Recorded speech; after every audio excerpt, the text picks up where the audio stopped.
नमस्कार दोस्तों। कहते हैं जीवन का अंतिम सत्य मृत्यु है, पर मृत्यु से पहले जीवन तो जीना ही पड़ता है। हालात चाहे जो भी हों, उन्हें सामना करना ही पड़ता है और ऐसे में कोई मार्गदर्शक मिल जाए तो जीवन जीना सरल हो जाता है। ऐसा ही एक मार्गदर्शक है जो भगवान श्री कृष्ण ने खुद हमें बताया है गीता के माध्यम से। आज हम श्री कृष्ण की बताई हुई गीता को संक्षेप में जानेंगे, उन 18 अध्यायों को। तो हम चलिए शुरू करते हैं। भगवान श्री कृष्ण ने महाभारत के युद्ध में अर्जुन को गीता का उपदेश दिया और इसी उपदेश को सुन के अर्जुन को ज्ञान की प्राप्ति हुई। गीता का उपदेश मात्र अर्जुन के लिए नहीं था, बल्कि यह समस्त जगत के लिए था। अगर कोई व्यक्ति गीता में दिए गए उपदेश को अपने जीवन में अपना लेता है तो वह कभी किसी से भी परास्त नहीं हो सकता है। गीता महावाक्य में उपनिषदों को गाय और गीता को उसका दूत कहा गया है। इसका अर्थ है उपनिषदों की जो अध्यात्म विद्या है उसको गीता सर्वांश में स्वीकार करती है। गीता के 18 अध्याय में क्या संदेश छिपा हुआ है, आइए संक्षेप में जानते हैं। पहला अध्याय। अर्जुन ने युद्ध भूमि में भगवान श्री कृष्ण से कहा, मुझे तो केवल अशुभ लक्षण ही दिखाई दे रहा है। युद्ध में स्वजनों को मारने में मुझे कोई कल्याण नहीं दिखाई देता है। मैं ना तो विजय चाहता हूँ, ना ही राज्य और सुखों की इच्छा करता हूँ, ना ही ऐसे राज्य और सुख। इस जीवन से भी क्या लाभ है जिनके साथ हमें राज्य आदि सुखों को भोगने की इच्छा है, जब वही अपने जीवन के समस्त सुखों को त्याग करके इस युद्ध भूमि में खड़े हैं। मैं इन सभी को मारना नहीं चाहता हूँ, भले ही यह सभी मुझे ही मार डाले, लेकिन अपने कुटुंबियों को मार के हम कैसे सुखी हो सकते हैं।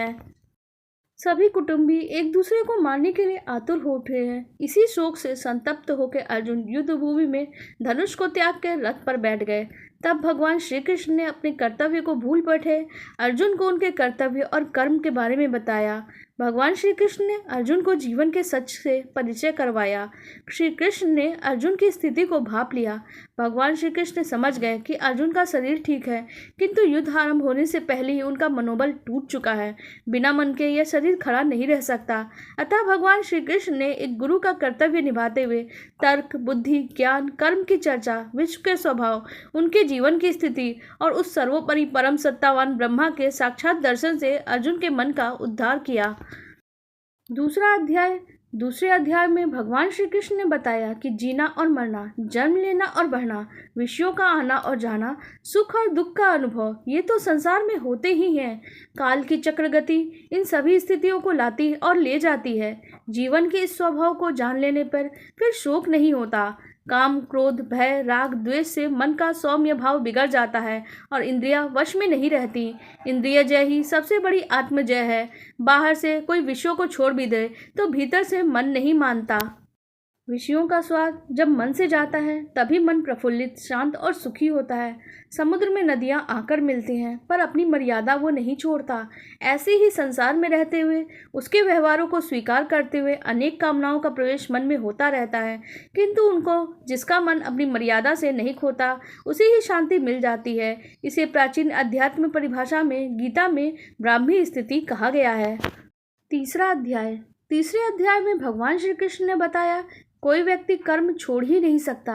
कृष्ण ने अपना दृष्टांत देकर कहा, मैं नारायण का रूप हूँ, मेरे लिए कर्म शेष नहीं है, फिर भी तंद्रा रहित होकर कर्म करता हूँ और अन्य लोग मेरे मार्ग पर चलते हैं। अंतर इतना ही है कि जो मूर्ख है वो लिप्त होकर कर्म करते हैं, जो और ज्ञानी असंग भाव से कर्म करते हैं। गीता में ये साभिप्राय शब्द बुद्धि भेद है, अर्थात जो साधारण समझ के लोग कर्म में लगे हैं उन्हें उस मार्ग से उखाड़ना उचित नहीं, क्योंकि वह ज्ञानवादी नहीं बन सकते। यदि उनका कर्म भी छूट गया तो वो दोनों तरफ से भटक जाएंगे। प्रकृति व्यक्ति को कर्म करने के लिए बाध्य करती है। जो व्यक्ति कर्म से बचना चाहता है वह ऊपर से तो कर्म छोड़ देता है, पर मन ही मन उसमें डूबा रहता है। चौथे अध्याय में बताया गया है कि ज्ञान प्राप्त करके कर्म करते हुए भी कर्म संन्यास का फल किस उपाय से प्राप्त किया जा सकता है। यह गीता का वह प्रसिद्ध आश्वासन है, जब धर्म की ग्लानि होती है तब मनुष्यों के बीच भगवान का अवतार होता है, अर्थात भगवान की शक्ति विशेष रूप से मूर्त होती है। यहीं पे एक वाक्य विशेष ध्यान देने योग्य है, क्षिप्रम ही मानुषे लोके सिद्धिर्भवति कर्मजा। कर्म से सिद्धि, इससे बड़ा प्रभावशाली सूत्र गीता दर्शन में नहीं है, किंतु गीता तत्व इस सूत्र पे इतना सुधार और कर सकता है कि वह कर्म असंग भाव से अर्थात फलाशक्ति से बचकर करना चाहिए। गीता का 5वां अध्याय। भगवान श्री कृष्ण ने कहा, कर्म के साथ जो मन का संबंध है उसके संस्कार पर या उसे विशुद्ध करने पर विशेष ध्यान दिलाया गया है। किसी एक मार्ग पर ठीक प्रकार से चले तो समान फल प्राप्त होता है। जीवन के जितने कर्म हैं सबको समर्पण कर देने से व्यक्ति एकदम शांति के ध्रुव बिंदु पे पहुंच जाता है। किसी एक मार्ग पर ठीक प्रकार से चले तो समान फल प्राप्त होता है। जीवन के जितने कर्म हैं सबको समर्पण कर देने से व्यक्ति एकदम शांति के ध्रुव बिंदु पर पहुंच जाता है और जल में खिले कमल के समान कर्म रूपी जल में लिप्त नहीं होता है। छठा अध्याय। भगवान श्री कृष्ण ने छठे अध्याय में कहा, जितने विषय हैं उन सबसे इंद्रियों का संयम ही कर्म और ज्ञान का निचोड़ है। सुख में और दुख में मन की समान स्थिति, इसे ही योग कहा गया है। जब मनुष्य सभी संसारिक इच्छाओं का त्याग करके बिना फल की इच्छा के कोई कार्य करता है तो वह समय वो मनुष्य योग में स्थित कहलाता है। जो मनुष्य मन को वश में कर लेता है उसका मन ही सबसे बड़ा अच्छा मित्र बन जाता है, लेकिन जो मनुष्य मन को वश में नहीं कर पाता है उसके लिए मन ही उसका सबसे बड़ा शत्रु बन जाता है। जिसने अपने मन को वश में कर लिया उसको परमात्मा की प्राप्ति होती है, और जिस मनुष्य को ज्ञान की प्राप्ति होती है उसके लिए सुख दुख, सर्दी गर्मी, मान अपमान सब एक समान हो जाते हैं। ऐसा मनुष्य स्थित चित्त और इंद्रियों को वश में करके ज्ञान द्वारा परमात्मा को प्राप्त करके हमेशा संतुष्ट रहता है। सातवें अध्याय में श्री कृष्ण ने कहा कि सृष्टि के नाना तत्व का ज्ञान विज्ञान है और नाना तत्व से एकत्व की प्रगति ही ज्ञान है। ये दोनों दृष्टियां मानव के लिए उचित है। इस अध्याय में भगवान ने अनेक रूपों का उल्लेख किया है जिसका और विस्तार विभूति योग नामक 10वें अध्याय में आता है। यह वही विशेष भगवती दृष्टि का भी उल्लेख है जिसका सूत्र वासुदेव सर्वमिति या सब वसु या शरीरों में एक देवत्व है, उसी की संज्ञा विष्णु है। किंतु लोक में अपनी रुचि के अनुसार अनेक नामों और रूपों में उसी का एक देवतत्व की उपासना की जाती है। वे सब ठीक है, किंतु अच्छा यही है कि बुद्धिमान मनुष्य उस ब्रह्म तत्व को पहचाने जो अध्यात्म विद्या का सर्वोच्च शिखर है। गीता का 8वां अध्याय। 8वें अध्याय में श्री कृष्ण ने बताया कि जीव और शरीर की संयुक्त रचना का ही नाम अध्यात्म है। देह के भीतर जीव और ईश्वर तथा भूत, ये तीन शक्तियां मिलकर जिस प्रकार कार्य करती है उसे अभियज्ञ कहते हैं। उपनिषदों में अक्षर विद्या का विस्तार हुआ और गीता में उस अक्षर विद्या का सार कह दिया गया है। अक्षर ब्रह्मा परम अर्थात परम ब्रह्मा का संज्ञा अक्षर है। मनुष्य अर्थात जीव और शरीर की संयुक्त रचना का ही एक नाम अध्यात्म है। जीव संयुक्त भौतिक देह की संज्ञा क्षर है और केवल शक्ति तत्व की संज्ञा अधिदैवक है। देह के भीतर जीव, ईश्वर तथा भूत, ये तीन शक्तियां मिलकर जिस प्रकार कार्य करती है उसे अधियज्ञ कहते हैं। 9वां अध्याय। 9वें अध्याय में भगवान श्री कृष्ण ने कहा कि वेद का समस्त कर्म कांड, यज्ञ, अमृत, मृत्यु, संत असंत और जितने भी देवी देवता है सबका पर्यवसन ब्रह्मा में है। इस क्षेत्र में ब्रह्मा तत्व का निरूपण ही प्रधान है। उसी से व्यक्त जगत का बारंबार निर्माण होता है। वेद का समस्त कर्म कांड, यज्ञ, अमृत और मृत्यु, संत और असंत और जितने भी देवी देवता है सबका पर्यवसन ब्रह्मा में है। लोक में जितने भी प्रकार की देव पूजा प्रचलित है वह भी अपने अपने स्थान पर ठीक है। समन्वय की यह दृष्टि भागवत आचार्यों को मान्य थी। वस्तुतः यह उनकी बड़ी शक्ति थी। 10वां अध्याय। 10वें अध्याय का सार यह है कि लोक में जितने देवता हैं सब एक ही भगवान की विभूतियां हैं। मनुष्य के समस्त गुण और अवगुण भगवान की ही शक्ति के रूप हैं। इसका सार यह है कि लोक में जितने भी देवता हैं सब एक ही भगवान की विभूतियां हैं। मनुष्य के समस्त गुण और अवगुण भगवान की शक्ति का ही रूप होते हैं और बुद्धि इन देवताओं की व्याख्या चाहे हो सके चाहे न हो सके, किंतु लोक में तो वह है ही। कोई पीपल को पूज रहा है, कोई पहाड़ को पूज रहा है, तो कोई नदी या समुद्र को पूज रहा है, कोई उनमें रहने वाली मछली या कछुओं को। यो कितने देवता हैं इसका कोई अंत नहीं है। विश्व के इतिहास में देवताओं की यह भरमार सर्वत्र पाई जाती है।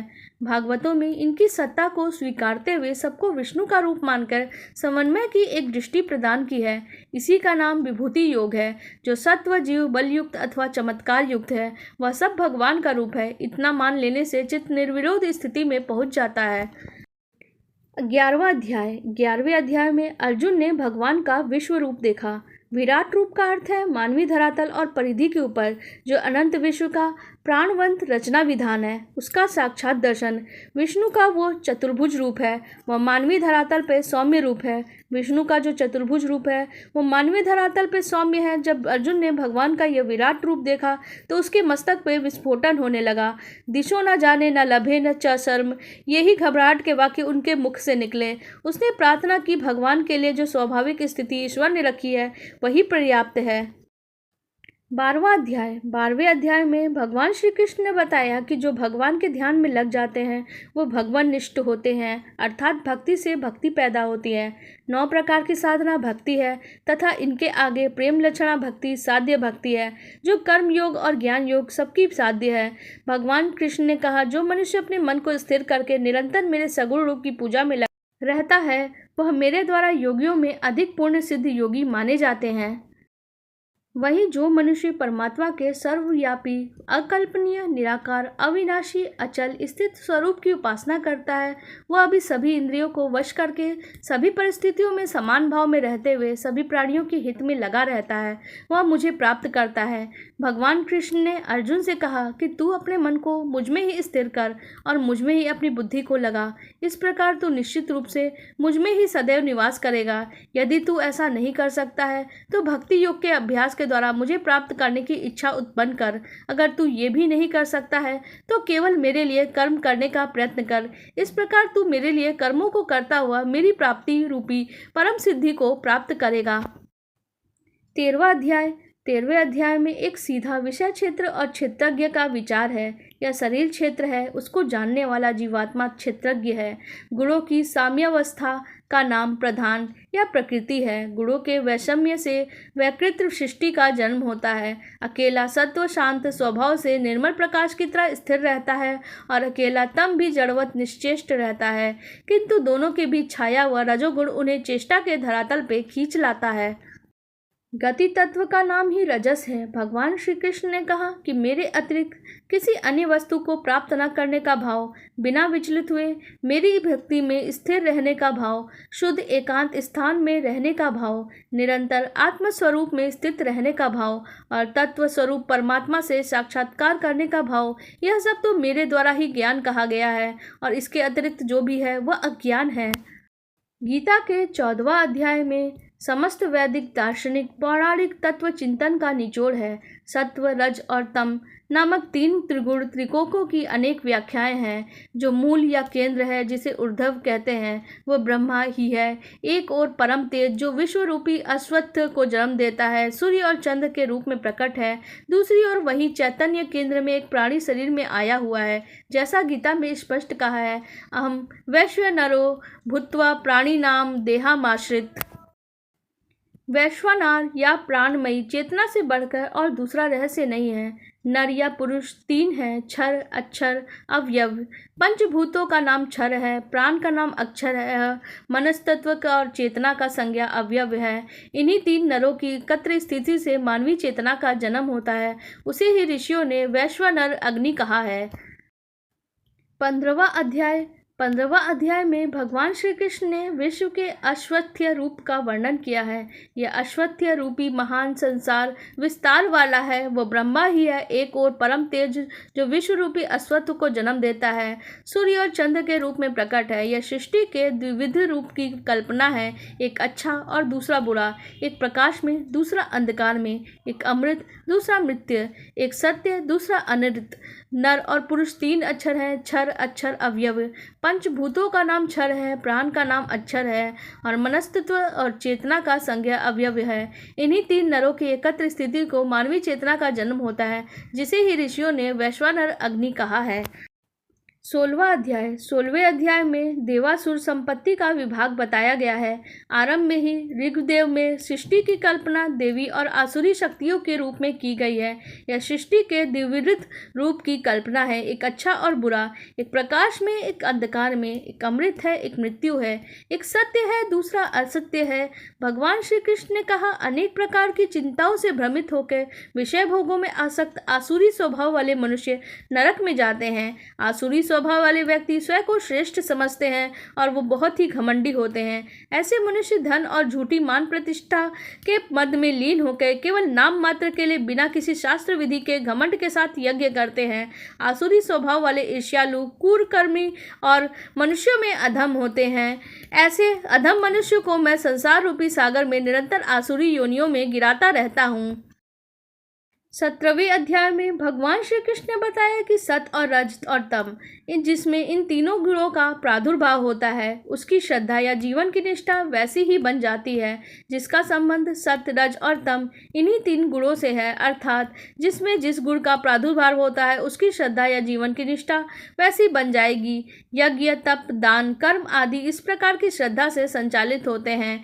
यहाँ तक कि आहार भी 3 प्रकार का है और उनके भेद और लक्षण गीता ने यहाँ बताए हैं। जिस प्रकार यज्ञ से और तप से और दान से जो स्थिति प्राप्त होती है उसे भी सत ही कहा जाता है, और उस परमात्मा की प्रसन्नता के लिए जो कर्म किया जाता है वह निश्चित रूप से सत ही कहा जाता है। बिना श्रद्धा के यज्ञ, दान और तप के रूप में जो कुछ भी संपन्न किया जाता है वह सभी असत कहलाता है। इसीलिए वह तो ना इस जन्म में लाभदायक होता है, ना ही अगले जन्म में लाभदायक होता है। 18वें अध्याय में गीता के समस्त उपदेशों का सार और उपसंहार है। जो बुद्धि धर्म, अधर्म, बंधन, मोक्ष, वृत्ति, निवृत्ति को ठीक से पहचानती है वही सात्विक बुद्धि है, वही मनुष्य की सात्विकी बुद्धि है, वही मानव की सच्ची उपलब्धि है। पृथ्वी पे मानवों में और स्वर्ग में देवताओं में कोई भी ऐसा नहीं है जो प्रकृति के चलाए हुए इन 3 गुणों से बचा हो। मनुष्य को बहुत देखभाल के चलना आवश्यक है जिससे वह अपनी बुद्धि और वृत्ति को बुराई से बचा के रखे। यह क्या कार्य है, क्या अकार्य है, इसको पहचान पाए।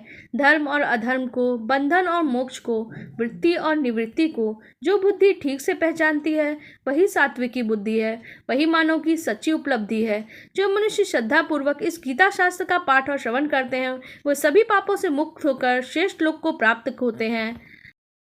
गीता का उपदेश व्यक्ति को जीवन का उद्देश्य बताता है, जीवन जीने का तरीका बताता है और जीवन को श्रेष्ठ बनाता है और जीवन के बाद को मोक्ष को भी श्रेष्ठ रूप में उसे प्रदान करता है। जय जय श्री हरि। आपको हमारी ये जानकारी कैसी लगी आप कमेंट सेक्शन में ज़रूर बताइएगा। धन्यवाद।